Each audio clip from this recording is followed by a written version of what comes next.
শেখ হাসিনা পালিয়ে গেছে, শেখ হাসিনা নাই, শেখ হাসিনা চলে গেছে, শেখ হাসিনা পালায় না। Joining us here.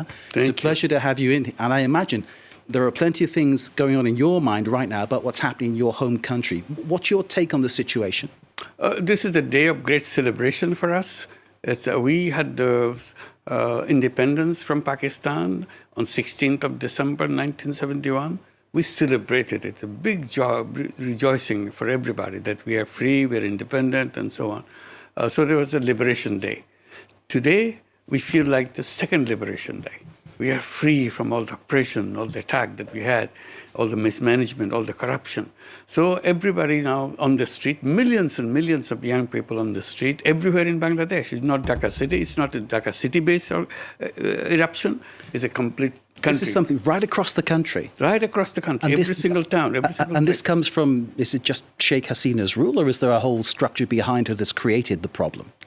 Sheikh Hasina is the key to the whole problem. She made it so that you are refused to give people right to vote. She had fake election one after another. Bangladesh has 170 million people.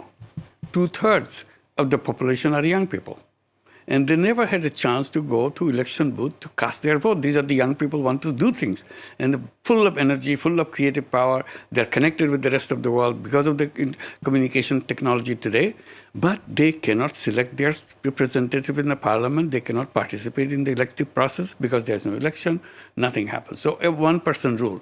It's a one-person rule, one party, one kind of policies they pursue, and you have to abide by it, you follow that. If you deviate a little bit, you are in big, serious trouble.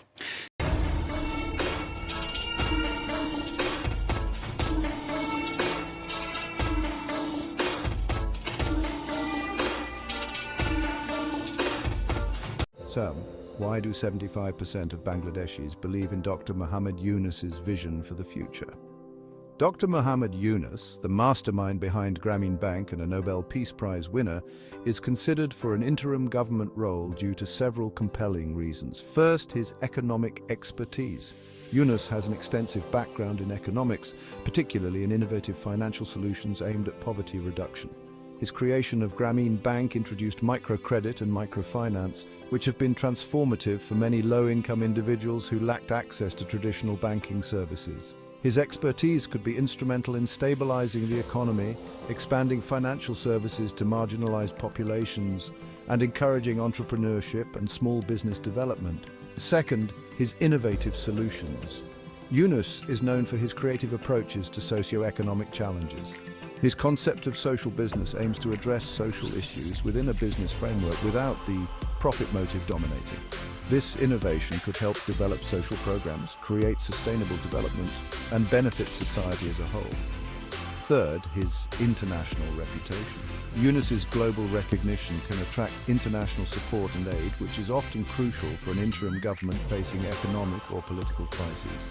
His credibility can build confidence, secure aid and investment, and foster trust among international investors, governments, and organizations.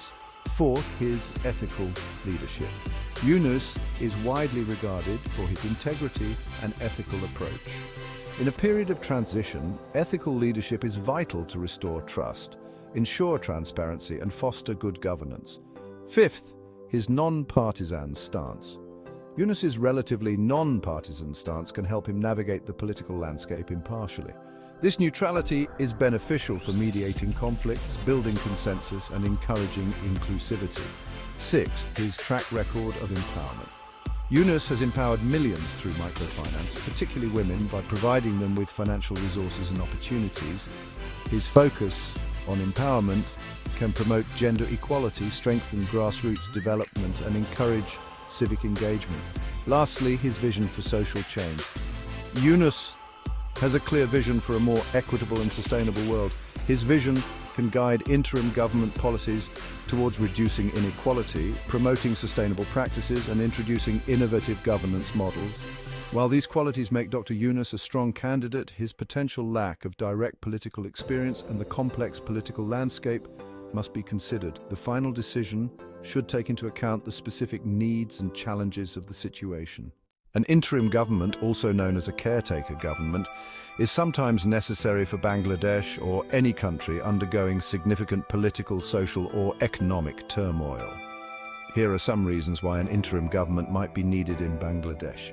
Intense rivalry and conflict among major political parties can lead to a political deadlock, making it difficult to govern effectively. Disputes over election processes, fairness, and outcomes can undermine public trust in the government and electoral system. An interim government can oversee elections impartially, ensuring they are free from manipulation and bias. A neutral body can help restore public confidence in the electoral process, encouraging higher voter turnout and acceptance of results. Severe economic challenges, such as high inflation, unemployment, or economic mismanagement, may require a neutral and competent body to implement necessary reforms. An interim government might gain more international support and aid, which is crucial for economic stabilization and recovery. Widespread social unrest and protests due to political dissatisfaction, economic hardship, or other issues may necessitate a temporary governing body to restore order and address grievances.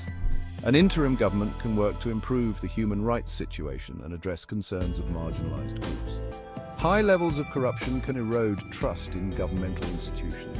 An interim government can implement anti-corruption measures and reform governance structures, introducing transparent and efficient governance practices to build a foundation for long-term stability and development. In the wake of natural disasters, such as cyclones or floods, an interim government might be necessary to coordinate relief efforts and rebuild effectively. Managing public health crises, such as pandemics, requires coordinated and impartial efforts to ensure public safety and effective response. An interim government can focus on necessary constitutional and legal reforms to address systemic issues and improve the political framework, ensuring the independence of the judiciary and implementing judicial reforms to strengthen the rule of law.